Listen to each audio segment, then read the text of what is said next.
Raider Nation, what's going on? You're watching the Raiders Report, and it is mailbag time. I go live every single Tuesday, 6 p.m. Eastern Time, 3 p.m. Pacific, and I answer the questions, the comments from Raider Nation. I also want you to say, friendly reminder, this was filmed on Tuesday, so please, if anything changes, don't shoot me. Let's go to Raider Man 01, Mitch. No less than a fifth. Just win, baby. He's referring to a trade around Clelin Ferrell. I'll say this. If you are a smart team and you can at least get something, a 6th-round pick, and then you invest that money and you go out and you try to get a defensive end, that's a better thing to do than just hanging on to Cle. I obviously want more than a 6th-rounder for Clelin Ferrell. I would love a 5th-rounder. But not many teams want to pay Clelin Ferrell $4.77 million. That's just something you got to think about. Let's go to J. Steinhauser. 6th-rounder. I'd trade Clelin Ferrell for a 6-pack of beer. Well, you definitely got different stances here. It depends. What kind of beer? Modelo? Dos Equis? Are we getting craft beer? Let me know. What type of 6-pack would you trade it for? Let's go to Alex Thompson. Can't believe I didn't hear anyone pick Contra or Mike Tyson's Punch-Out. We can build Ferrell into a good run stopper. I'm going to be honest, I don't really understand the first part of this, but if you believe that Ferrell can be a good run stopper, I would say watch the film from last season. It was rough. Now, you got a good mix between 2020, which I actually think he did a halfway decent job against the run, and then you got 2021 where he was historically bad. I don't think Cle, because from what I've heard, he's trying to lose weight. He's trying to lose weight. He's trying to build up some speed because he wants to be an outside linebacker. He wants to be an edge rusher. So he's already a small defensive tackle, and if he's already even losing more weight, I would say him being a good run stopper is more than likely not going to happen. What up, Ray Jr., Easy Ray? You're next up here on the Raiders Report. Should the Raiders be interested in signing Carlos Dunlap? I would be interested in signing Carlos Dunlap. I mean, I'm a big believer you can never have too many edge rushers. You can never have too many defensive ends. And for a player like Dunlap, who I talked about him a bunch when the Raiders had Paul Guenther as their defensive coordinator, because the best years of Dunlap came in Cincinnati with Guenther. But now, over the past 2 seasons in Seattle, Dunlap's been successful. Hell, I don't know how many tackles he had, but I know he had 8.5 sacks. Yes, he's getting up there in age, but if you're telling me right now you can add an extra player, oh boy, Patrick, you can add an extra player into the mix who's going to be a dominant dude, why the hell not? Super chat time coming in from Patrick B. We are Raiders, underdog. When this happens, we do great things. DC4 is my quarterback 1. Can't wait for the season to start. If y'all are also excited for the season to start, like this video right now. But yes, I'm in agreement with you. Underdogs, and if you keep sending in 50s, we'll keep on ripping some fireball. I was hoping I could finish this, but we'll see. Oh boy, cheers to you, Patrick B. All right, y'all, shout it out right now. Name a player that the Raiders should consider signing. The name that just came up was Carlos Dunlap. And I know a lot of y'all are probably going to say Ndamukong Suh. And if you haven't already checked out my video, I got a video on the YouTube channel, 9 other defensive tackles not named Ndamukong Suh that you could sign. There is some good talent still out there. I'm a believer that the Raiders should make a move, but hey, let me know, Nation, a player that you think the Raiders should consider signing. Let's go to another super chat coming in here from Dick So Solid Dixon. Laugh aloud. Real name is Richard. My dad's real name is Richard. And as a kid, one time, I did call my dad Dick. Let's just say that didn't go over very well for me. It's Dick Solid Dickerson. I trade Drake. Heard talks with Saints. And don't know Kaepernick, no more drama, please. Yeah, I've kind of given my stance on Colin Kaepernick. In terms of Saints talk, you're right. There have been some Saints discussions, but that really comes back to, one, I talked about it on the Raiders Report. Then I noticed like 2 days later, Bleacher Report released an article around Kenyan Drake to New Orleans. This is all around the Alvin Kamara situation, which, if you haven't seen that video, I know I talked about it like last week or something like that. I do think that Kenyan Drake to New Orleans makes sense for both sides, and if the Raiders can move on from him, I do think it does make some sense. But again, it's not easy moving on from a player who I do believe is talented, but he's also coming off a major injury, so we'll end up seeing what happens. Let's go to Alex Thompson. What up, my dog? don't you remember asking about Nintendo games? Yes, sorry. I didn't realize that your super chat was about Nintendo games. More context. But yeah, so earlier in my live Raiders Report show on Tuesday, I asked, what's your favorite Nintendo game? Or what's your favorite video game? He had Mike Tyson in there. My favorite Nintendo game will always be Mario Kart. I was also really good with Super Smash Bros. And then I did, the very first sports game I ever had was Madden. I believe it was 99. It was the blue one. What up, Rishissimo? Do you think Dylan Parham starts at guard? I know before I've said that Parham starts at center. But after having recent conversations that I've had, and again, it's still early in the offseason, it does sound like Andre James has stepped up, and it sounds like he has the early lead at center. Now, sure, a lot of this can change. A lot of it can move around. I am a believer that Dylan Parham is one of the top 5 best offensive linemen that the Raiders have. So for that reason, I think you have to put him in either left or right guard. I believe right now right guard is the more likely spot. But if he's also the better option at center, then you got to put him at center as well. The Raiders Report is available on YouTube. We're also over on Locals as well. I give you guys 2 exclusive videos every week. We go live at least once a week.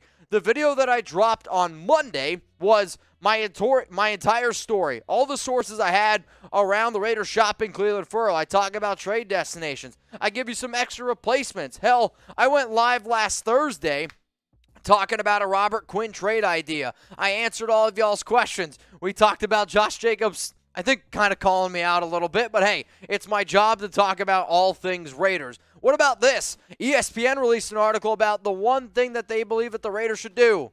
I broke all of this down, and you can join my Raiders community. You can join for free at RaidersReport.locals.com, or you just scan this QR code right here, and if you just want more, and that's what it's about, more Raiders videos, more Raiders content, that way you know more than the people that watch here on YouTube. And I like to believe people who watch Raiders Report are the smartest Raiders fans in the world. Let's go to Lewis Roses.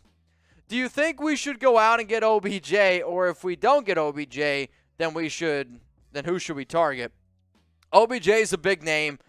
If you're going to spend the money on Odell Beckham Jr., I think there's other big-time needs that the Raiders have. Now, sure, if Beckham wants to play in Las Vegas, if Beckham wants to pair up with his buddy Devontae Adams, I'm not going to be mad about it. I'm going to be excited about it. But let's just hypothetically say you got to pay Odell Beckham Jr. $10 million. I would rather invest that $10 million in a right tackle like Darrell Williams. I'd rather invest that $10 million in a defensive tackles, maybe like Linval Joseph, Sheldon Richardson. Invest that money maybe in somebody like, I don't know, an Eric Kendricks. There's other bigger needs than having another great receiver. He's good, but other bigger needs. What up, Marsh Gray? I know you're a fan of Benson Mayowa. Thoughts on him since he would be cheaper? Benson Mayowa would be cheaper in terms of other defensive ends that you could potentially look at on the open market. I love Benson Mayowa because I can remember back in 2019, and the first Raiders player that I ever talked to was Max Crosby. Him and I, we would DM, and I remember talking to him after the Hard Knocks thing. He messaged me, and I was kind of like, hey, man, best of luck to you. At the end of that year, I asked, all right, man, you had an amazing rookie season. Who was one of the biggest reasons or biggest helpers in you reaching your goals? He said Benson Mayowa to me, and he was a veteran. He was somebody that really helped Max Crosby underneath his wing, but Mayowa also knew his role. He was only coming in like 25, 30% of the snaps, came in on third down, pinned his ears back, and got after the quarterback. He's still a good player. He's still a good edge rusher, and if you're telling me right now I could bring him in for less than $2 million, yes, I am on board. You can't have too many edge rushers, period, point blank. Now, if you like what you're watching right now, and if you like free Raiders videos, seriously, hit that subscribe button. I like to believe that we are the #1 Raiders show in the world. And sure, we got the most subscribers. Yes, we get more views, more listens than any other podcast out there. But what makes this show different is mailbags, interaction. And I want you guys to truly know and believe that you are a big part of the show, and I really appreciate you guys. Hell, we've had a video on this channel for every single day since what? It's like 3 years at this point. We're dedicated, and I know you are too. Hit that sub button. Let's go to Joker Johnson. I say give them until the trade deadline if they suck. See if a trade will want them, but if they play better. So here's the thing. The NFL trade deadline, I believe, is like November 1st. It's like 4 p.m. Eastern time. If the Raiders are playing well, then I don't really see why you move on from guys like Jonathan Abram, why you trade somebody like Clelin Ferrell. If the Raiders are sucking, then yes, you could potentially look to move on. But if the Raiders aren't playing well, then I don't know if those players would be playing well either. Let's go to Daniel Caps Keenan. As a Raiders and Mets fan, Trey Jacobs, he was wearing a Yankees jersey. Raiders! Also, we hit $100 in Super Chats. Every time we hit 100, shot a fireball during the offseason. Yes, he was wearing a Yankees jersey, which, believe me, it broke my heart as well. But I can also understand being an NFL player in town for the NBA draft. You're going to take tours. You're going to do this and that. And if you don't have a real affiliation to any team out there, you'll throw on a jersey, right? Especially if they give you a free tour and give you access that not normal people get. So I get it. Believe me, I wasn't happy about it either. What up, Joe Burns? What's burning on you, Joe? Should the Raiders be more concerned with extending Waller than trying to sign an old cornerback? Yes. And this Raiders organization, I'm pretty sure I said this last week on the Raiders Report. From what I've been told, priority A, extending Darren Waller. Priority B, extending Denzel Perriman. Priority C, D, E, F, G, whatever the hell the rest of the alphabet is going out and getting other players. Derek Carr has said it, that they want to make sure that people on this team know that they're going to be a part of this team for the long haul and for, going forward. So, yes, the bigger concern is extending Darren Waller. Here's my next question, totally random. Do you like podcasts? Type L for like or type D for dislike. The reason why I'm asking if you like podcasts or not, it's because you can listen to the Raiders Report like a podcast over on Rumble. I know a lot of people are always like, are you available as a podcast? The answer is technically yes. The issue when you watch a show on YouTube, if you minimize it, the show stops. It's just the way YouTube works. However, on Rumble, if you watch on Rumble, you don't watch with any ads, so there's no interruptions. And on top of that, you can minimize the screen, keep on doing what you're doing, and the show plays in the background. We cover everything that you see here on the Raiders Report. We do even more over on Rumble. Sometimes I release videos on Rumble earlier. So give us a follow, subscribe, rumble.com/Raiders Report. Well, let's go to RaiderMan01. Mitch, I just got my Adam 17 home jersey. Just win, baby. I don't know if that was a part of the that I ended up doing earlier in the offseason, but I am still waiting on my Davante Adams jersey because I was told that I would get mine in June, and well, there's only a few days left in June, so I am really, really hoping that my Adams jersey comes in. But if you guys ended up getting a Davante Adams jersey, all I ask is this: take some pictures of it, post it on IG, post it on Twitter. If you could tag me at Mitchell Renz 365, I'll share them because I'm excited to see some Davante Adams jerseys this year. What up, Corey? Mitch, I think your source may have been wrong. Too many rumors that we're not mutually interested in Sue. So that's what Josina said, and I also saw Vincent Bonsignor say that. Here's the thing. I actually don't think Josina at this point really has any credible sources. I also don't think Vincent Bonsignor is a credible source. I'm going to stick to my people. I'm going to stick to the people who I've talked to that have led me in the right direction and have gotten me this far in my career. I will say, if you're talking about Vinny, Vinny's also the guy that a week, he said the Raiders aren't going to add any more people, and like 3 or 4 days later, he was like, Raiders are considering adding guys. What you have to watch out for is people throw a whole bunch of stuff at the wall, see what sticks, and then they delete their old stuff. So I'm going to stick with my guys. What up, Madman Raider? Hopefully you're doing well, man. When will Jonathan Hankins be ready to play? Rumors say we aren't interested in Sue. Again, I'm going to go based off of people who I talk to, and we are interested in Sue. I asked actually Jonathan, I messaged him yesterday, so on Monday, how you feeling? What's happening? He didn't really give me much of an update, so he said that he's going to listen to the trainers and get back to me, but well, last time I talked to him, he said that his body's feeling great. He feels like he's got a brand new body from top to bottom, but you still are hoping, especially a guy that big, is going to be healthy because the Raiders' defensive tackle room is pretty scarce right now. What up, Michael? We need to sign the players that we're interested in or we will miss out. Who do we want? Money goes up. So, yes, you should target those, but again, there are so many Raiders or so many good free agents still out there, and I'm a believer that McDaniels and Ziegler are going to do exactly what they did in free agency.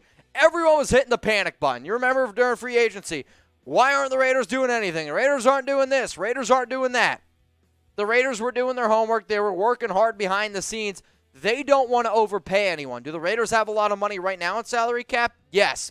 But because of all the, we'll call them failed contracts, because of all the void years, because of all these extra deals that the Raiders have had to make over the past 2 seasons, when you go look at how much money the Raiders are projected to have in 2023, 2024, and 2025 is going to be an interesting year. But over the next 2 seasons, the Raiders actually will not have that much salary cap space. So I've also been told that it wouldn't surprise me if the Raiders don't make any moves this season, save up some of that cap space. That way they can still wheel and deal over the next 2 seasons. What up, Vincenzo? Should the Raiders sign Jason Pierre-Paul? I don't ever think it's a bad thing to do your homework. I also don't think it's ever a bad thing to pick up the phone, give certain players calls, and say, hey, how much money are you looking to do? Hey, could you potentially convince Ndamukong Suh to come on over with you at a cheaper deal? Do I think JPP could help out the defensive end room? Yes. Do I think he'd fit well in a 3-4 system? Yes, I do. However, there are other better options available. So if you're interested in JPP, I would say why not pick up the phone and call some other defensive ends, right? I mean, that makes sense. Now, we get a lot of questions. We got a lot of people watching right now. 731 people watching the Raiders Report right now. If I missed your question, if I missed your comment, please don't be afraid to ask me on Instagram at Mitchell Renz 365. Hang on, I need some water. And also make sure you give me a follow. That way you stay up to date on everything, and I mean everything going on around the Raiders. Because during the offseason, a lot of stuff can happen. A lot of things can be hit or miss. And I'm really, really hoping that you guys don't miss anything. So please, if you haven't already, hit me up, IG, Twitter, Mitchell Renz 365.